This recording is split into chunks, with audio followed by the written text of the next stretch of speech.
Kita telah membaca tadi ya firman Tuhan dari Galatia pasal 5 ayat 16 dan seterusnya ya. Saudara bisa baca nanti di rumah. Nah, malam ini topik yang ingin saya angkat dari teks malam hari ini adalah bagaimana kita dapat menang atas dosa gitu. Nah, saudara-saudara, banyak orang Kristen bertanya ya, mengapa orang yang telah lahir baru atau orang yang telah diselamatkan masih bisa melakukan dosa atau jatuh ke dalam dosa. Nah, jadi banyak yang bertanya-tanya, kalau begitu, apakah orang yang melakukan continually dosa terus uh, selamat nggak? Ya kan begitu. Akhirnya ada yang merasa keragu-ragu atau takut begitu ya. Akhirnya mereka berusaha supaya tidak berdosa, kan gitu, menghindari dosa gitu ya, supaya hidup bisa berkenan kepada Tuhan dan bisa masuk surga begitu. Ada yang mengatakan, ya kamu harus bertobat kembali, bertobat lagi dan bertobat lagi dan seterusnya. Jadi ada satu kekhawatiran, mungkin ada ketakutan, maka itu orang berusaha supaya hidup suci supaya bisa masuk surga. Nah, ini sebenarnya adalah konsep yang dibangun oleh sebagai orang Kristen namanya Lordship Salvation ya. Jadi berusaha. Memang ada pendeta yang sangat terkenal yang sudah meninggal ya, mengatakan kepada berkhotbah kepada jemaatnya, harus hidup suci, kamu baru bisa ketemu Tuhan. Karena Tuhan itu suci. Kalau kamu nggak suci, bagaimana kamu bisa ketemu Tuhan? Nah, itu sudah sebenarnya konsep Lordship Salvation. Tapi kita, gereja kita, ya kita sudah beberapa kali membahas ya, bahwa tentang konsep keselamatan di gereja atau di zaman gereja, bahwa sekali kita selamat, senantiasa kita selamat. Dan keselamatan kita itu terjamin aman, tidak akan hilang. Nah, di dalam teks yang kita baca tadi, kalau kita perhatikan apa yang Paulus ingin sampaikan, ini adalah satu nasihat yang ingin dia sampaikan kepada orang Galatia, itu saudara. Kenapa? Karena Paulus menyadarinya bahwa orang yang telah diselamatkan, ya, telah diampuni dosanya oleh Allah melalui Yesus Kristus, di mana Yesus mencurahkan darahnya, kan gitu.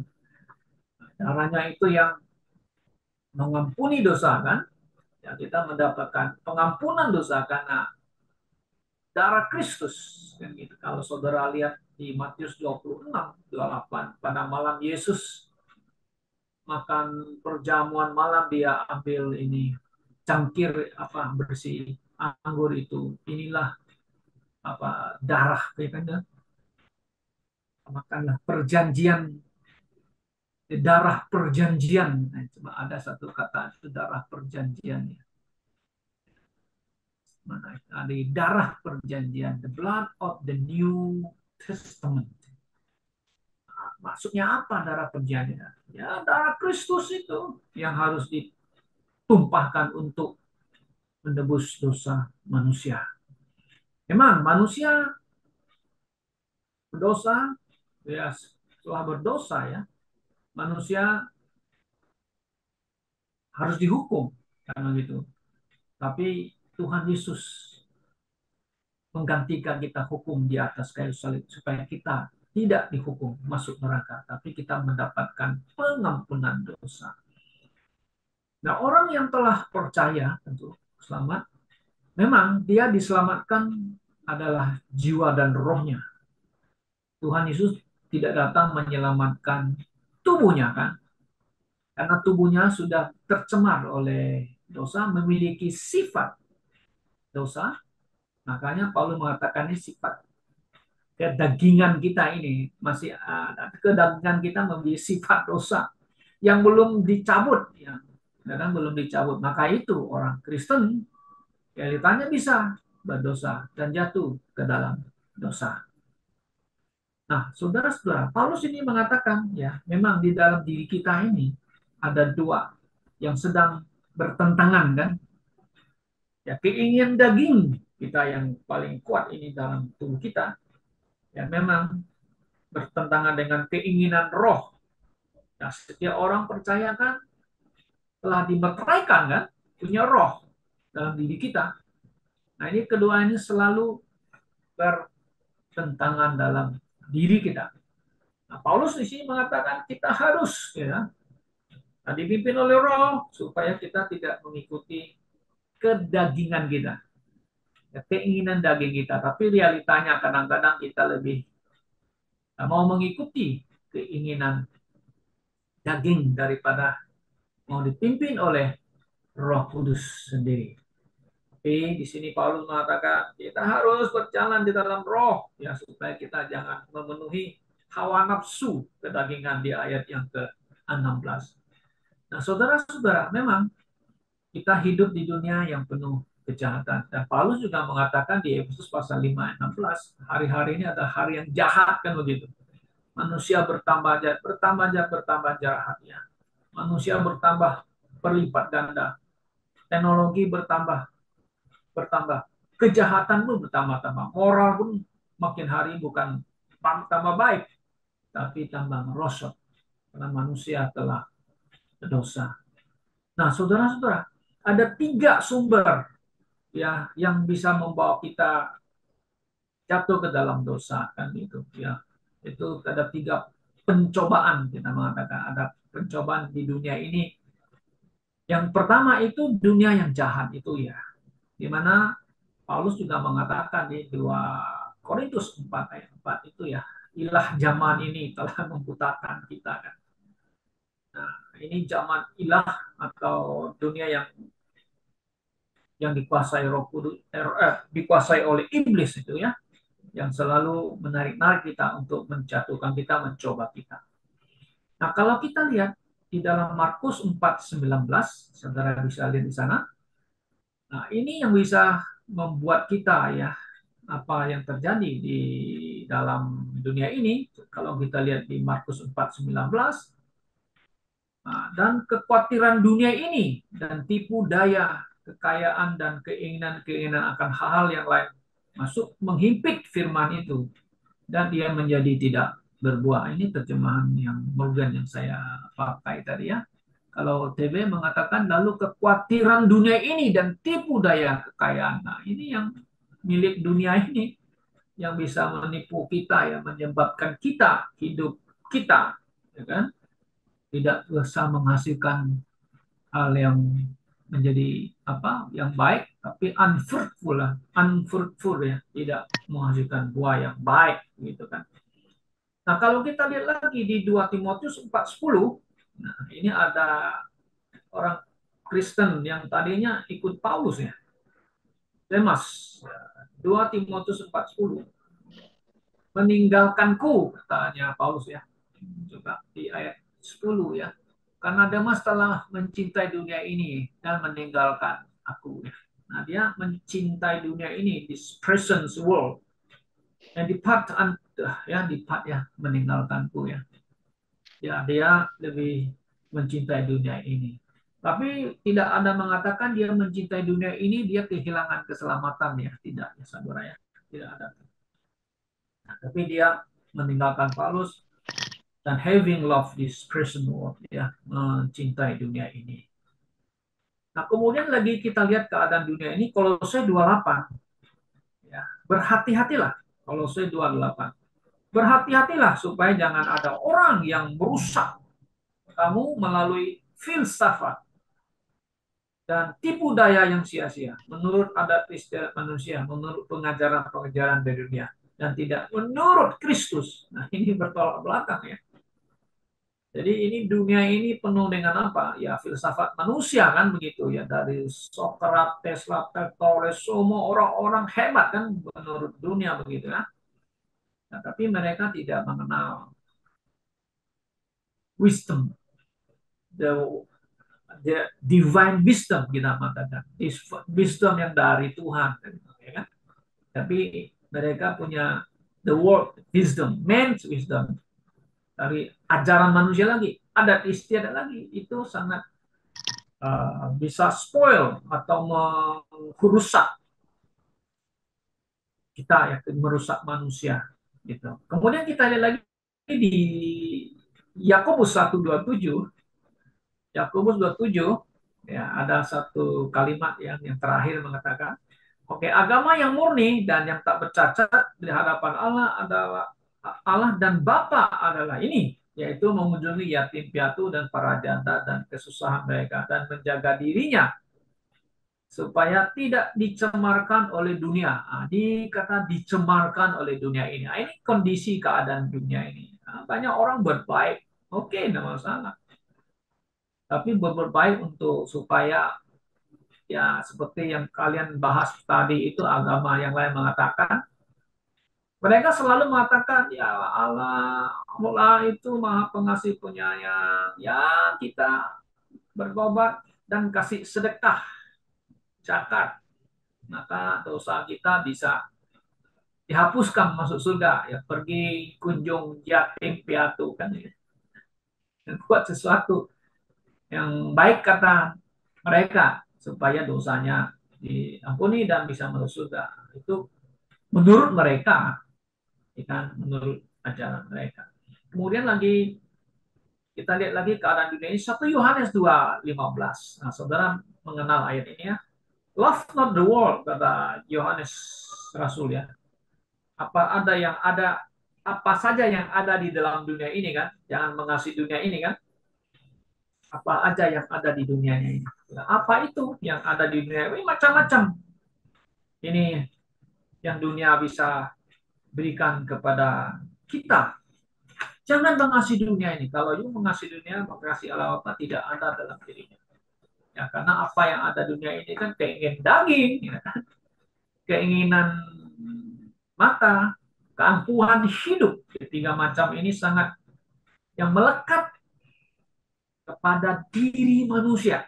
Apakah dia orang yang sudah percaya atau orang yang tidak percaya, lebih parah. Nah, itu yang selalu menarik-narik kita. Ya, selalu mau mencobai kita.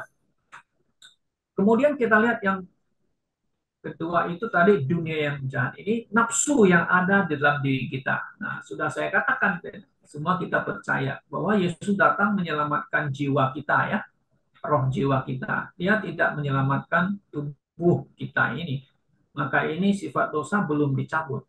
Kedagingannya masih ada. Kita bisa berdosa, iya. Kita harus realita. Itu bisa kita jatuh ke dalam dosa. Ya. Nah, nafsu yang ada dalam diri kita itu bisa membuat kita tidak melakukan kehendaknya Roh Kudus kan begitu. Melakukan kedagingan nafsu kita. Ya, Yakobus 1:13-16 jelas mengatakan ya. Yakobus pasal 1 ayat 13-16. Jangan ada orang berkata demikian ketika dicobai. Aku dicobai oleh Allah, sebab Allah tidak dapat dicobai dengan kejahatan. Dia yang tidak mencobai siapapun, Allah tidak mencobai siapapun. Tapi setiap orang dicobai. Nah, setiap orang cobai ketika ia diseret oleh keinginan nafsunya sendiri. Nah, ini ada nafsunya. Dan dipikat olehnya. Kemudian apabila keinginan itu telah dibuahi, nah telah dibuahi, ya melahirkan dosa. Ya, itulah dibawahi sedikit, lama-lama berkembang kan, melahirkan dosa. Dan dosa kalau sudah matang, melahirkan maut. Jangan sesat, saudara-saudaraku yang dikasih. Nah, kemudian nafsu yang ada di kita ini juga adalah, coba lihat, Yakobus 4 ayat 1. Yakobus 4 ayat 1. Dari mana datangnya perkelahian dan pertentangan di antara kamu? Bukankah itu datangnya dari hawa nafsumu? Nah, orang Kristen sama orang Kristen hamba Tuhan pendeta bisa nggak berkelahi? Oh, banyak ceritanya. Ya, saudara, kalau lihat cerita-cerita di gereja yang mapan, banyak uang, banyak harta, nah pendeta udah main politik dalam gereja ya, saling sikut menyikut kan begitu. Banyak cerita saya, banyak juga dengar cerita begitu, ya kan? Nah itu kenapa? Nafsu, nafsu manusia. Nah kemudian kita lihat ada yang ketiga lagi yang bisa menyebabkan kita jatuh ke dalam ya si setan. Setan pernah mencobai Yesus ya. 3 kali dia menghampiri Tuhan Yesus kan. Dia mau ajak Yesus. Ya kalau kamu anak Allah, ya katakan kamu bukti anak Allah, ayo bikin itu batu jadi roti. Yesus mengatakan, ada tertulis, ya, manusia bukan hanya hidup dari roti saja, tapi firman yang keluar dari mulut Allah. Ya, setiap firman keluar dari. Kemudian kedua dicobai lagi kan, Tuhan tolak, Tuhan tolak. Dan terakhir Tuhan tolak dia. Dia menawarkan kerajaan dunia yang Tuhan tidak mau. Tuhan tolak. Nah ini ada hal yang tiga. Keinginan daging, keinginan mata, semua keangkuhan hidup dia pakai oleh si setan itu. Itu yang senjatanya sampai hari ini. Untuk menjatuhkan orang Kristen. Kalau orang dunia sih nggak usah lagi. Udah miliknya ya. Ya, apalagi orang-orang percaya, dia akan coba untuk menjatuhkan. Nah, saudara-saudara, bagaimana kita bisa menang kan begitu? Supaya tidak berdosa. Ya, kita menang atas dosa dan mengalahkan kedagingan kita kan gitu, keinginan kita. Terus satu kita harus belajar dari Yesus sendiri. Yesus sudah dia menolak tawaran iblis, ya kan? Ya, kalau kita baca, saudara, kenapa kita belajar dari Yesus? Nah, Ibrani mencatat di pasal 4 ayat yang ke-15, nah, di sana dikatakan begini, sebab dalam sisi Yesus sudah dicoba ya. Jadi segala sisi dihantam pakai sembarangan macam ya. Sisi mencoba Yesus sama seperti kita. Namun tidak berdosa Yesus. Hal ini tidaklah mudah karena kita orang berdosa yang telah diselamatkan dan hidup dunia ini yang jahat ini. Kita penuh dengan pergumulan, yes, tapi kita harus yakin bisa menang atas dosa, saudara. Nah, ini yang perlu kita harus sadari. Ya, kita bisa jatuh, yes, tapi kita perlu belajar dari Tuhan Yesus Kristus ya, menolak. Ya, dia bisa memakai ayat dan setan juga bisa pakai ayat. Nah, kita harus pakai ayat, yes, harus pakai ayat. Bukan hanya pakai ayat. Amin. Kita sebagai orang percaya kita harus benar bersandar sama Tuhan. Mohon pimpinan daripada Roh Kudus. Karena itu, saudara, kita harus hidup dengan iman, kata Paulus ya. Berjalan dalam iman dengan kuat kuasa daripada Allah sendiri. Kita harus mengandalkan. Nah, kita diberikan banyak sekali contoh-contoh ya, kesaksian tokoh-tokoh Alkitab. Ada yang menang atas dosa, ada yang kalah atas keinginan daging gitu. Nah, contohnya Yusuf, dia menang atas tawaran nafsu seks, ya kan? Kedagingannya kan? Dia menang dia, Yusuf. Kemudian kita kemarin sudah khotbah mengenai Nabi Daniel dan teman-temannya. Mereka menang atas tawaran kenikmatan dunia. Ya, makan dan minum. Makan dan minum ini sebenarnya ada keinginan-keinginan daging gitu ya. Ya, kalau minum. Mereka tolak gitu ya. Nah, ini dan kemudian kalau kita lihat pahlawan hebat, Raja Daud kalah. Ya, kalah dengan apa? Bukan kalah dengan musuh, tapi dia berselingkuh ya, dagingnya gitu loh. Akhirnya apa? Tentu Tuhan marah ya sama dia ya. Akhirnya dia sadar, dia mengaku dosanya dan Tuhan mengampuni. Tapi Tuhan mengatakan karena kamu sudah berzina, pedang dalam rumahmu tidak akan undur gitu. Nah, makanya dalam keluarganya Daud, anak-anaknya saling berkelahi, anak-anaknya mengadakan incest ya, dan di keluarganya ya, dan berontak kepada Daud begitu. Ini akibat dosa. Kita lihat Akan juga pernah mengambil rampasan yang tidak boleh diambil. Akhirnya fatal juga ya Akan ya di zaman Joshua ya. Samson juga orang kuat, manusia terkuat yang pernah hidup di dunia ini, jatuh ke tangan wanita. Tapi ya akhirnya dia sadar bertobat ya, tapi kehilangan dua matanya. Nah, saudara-saudara yang sekasih dalam Tuhan Yesus, memang ini adalah ada yang jatuh, ada yang menang begitu ya. Memang itulah realita hidup. Memang kita bisa menghadapinya, tawaran-tawaran akan dunia ini. Kemudian kalau kita belajar yang dari Tuhan Yesus, sekarang kita lihat bagaimana kita bisa menang terhadap dosa kedagingan kita, jangan jatuh dalam dosa.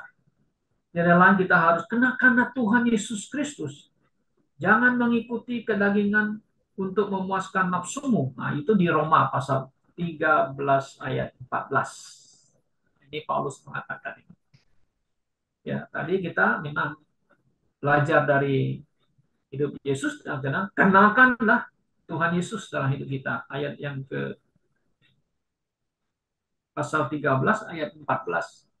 Tapi kenakanlah, but put ye on the Lord Jesus Christ ya, sebagai perlengkapan senjata terang. Nah, janganlah merawat tubuhmu untuk memuaskan keinginanmu. Ini kata itu merawat. Mungkin kalau kita lihat di King James, and make not provisions for the flesh. Oke. Okay. Jangan kamu ya gimana ya? Kalau ibu-ibu apa kan suka ya dandan supaya tubuhnya gitu ya. Tapi kalau ada juga laki-laki yang zaman sekarang kan begitu juga ya. Ya kan merawat tubuhnya gitu ya. Untuk apa? Ya merawat tubuhnya supaya memuaskan keinginannya. Tidak. Kita sebagai orang Kristen percaya tidak begitu. Makanya kenakanlah Tuhan Yesus Kristus ya, supaya kita tidak mengikuti kedagingan kita, memuaskan nafsu kita. Nah, saudara-saudara yang kasih dalam Tuhan Yesus. Yang ketiga, bagaimana kita mengalahkan dosa dan keinginan daging itu. Tuh, dalam setiap apa yang kita alami, kadang-kadang kita bisa berdosa ya, tidak sadar gitu ya. Kalau kita sadar, oke, sadar salah. Nah, ada satu ayat mengatakan akuilah, ya kan? Akuilah kesalahanmu kan? Ya, jika kita berdosa, akuilah kesalahan kita kepada Allah. Di 1 Yohanes 1:9. Nah, ini perlu. Ini Yohanes selalu mengingatkan orang Kristen ya. Ya, kita orang yang bukan sempurna. Banyak orang yang sudah percaya, sudah selamat. Tuhan sudah menyelamat kita, dosa kita yang dulu, dosa yang sekarang, dosa yang akan datang. Oh, tidak perlu lagi confessions. Confessions, tidak perlu. Enggak perlu. Ini ada satu kecongkakan rohani. Saudara, saya tahu ada pendeta yang begini hebat. Dia enggak pernah ngaku, oh Tuhan kami telah bersalah, enggak pernah dia mau. Karena katanya kita sudah diselamatkan. Dosa dulu sekarang akan datang. Gitu. Jadi dianggap dia sudah perfect. No, we are not perfect. I'm not perfect. Preacher, you are not perfect uh, servants of God. Kita bisa berdosa. Kita not perfect, saudara. Karena itu ayat ini, ayat 9, jika kita mengaku dosa kita ya. Tapi kalau lebih bagus kita baca ayat 8 dulu, baru kita akan mengerti ayat 9. Jika kita berkata bahwa kita tidak berdosa, nah kita berdosa, oh saya sudah diselamatkan, dosa saya dulu sekarang ya akan datang Tuhan sudah selamatkan. Wah, memang saya ya percaya gitu. Tapi di sini aku kan tidak berdosa. Nah, maka kita menipu diri kita sendiri dan kebenaran tidak ada dalam diri kita. Ya kan? Jika kita mengaku dosa kita, nah sadar kita, I'm not perfect man, maka ia adalah setia, ya Tuhan, dan adil sehingga ia akan mengampuni segala dosa kita dan menyucikan kita dari segala kejahatan kita. Puji Tuhan, saudara-saudara. Ya, kita bisa mengalahkan kedagingan kita, saudara. Ya, kadang-kadang dalam kekristenan ya banyak pendeta bisa yang pride ya, kesombongan rohani. Ya, bahaya, bahaya dalam ada kita bisa terima konsekuensinya. Setiap perbuatan kita pasti ada konsekuensi. Kita menanam, ya kita yang menuai. Sudah pasti di Galatia pasal yang ke-6. Terus ada Amsal 28:13. Amsal 28 ayat 13. Siapa yang menutup dosanya tidak akan beruntung, gitu loh. Tapi dia yang mengaku, nah, dan meninggalkannya akan memiliki belas kasihan. Itu ayat yang ke-13 ya. Siapa menyembunyikan, ya, cover. Kalau bahasa King James itu ya tutup dosa kita. Tutup, orang nggak tahu tutup kita. Ya, sangat proper. Proper itu tidak akan berhasil ya. Ya jalan hidupnya mungkin tidak diberkati Tuhan. But whoso confesses, nah confesses itu mengakui dan forsakes them that and them shall have mercy. Ya, Tuhan akan taruh mercy, belas kasihan. Ya, oke, puji Tuhan saudara-saudara bahwa ya ayat ini bisa memberikan kita ya kekuatan kembali supaya kita kalau kita bersalah ya kita akui. Bersalah kepada orang ya kita say sorry. Kalau kita berdosa Tuhan juga minta ya pengampunan dari dosa. Tuhan akan mengampuni kita dan hidup kita, hati kita akan ada penuh damai sukacita dan relasi kita dengan Tuhan akan kembali ya dan Tuhan pasti akan uh, memberkati hidup kita. Kiranya Tuhan menolong kita pada malam hari dan kiranya firman Tuhan ini boleh menjadi berkat bagi kita semuanya. Amin.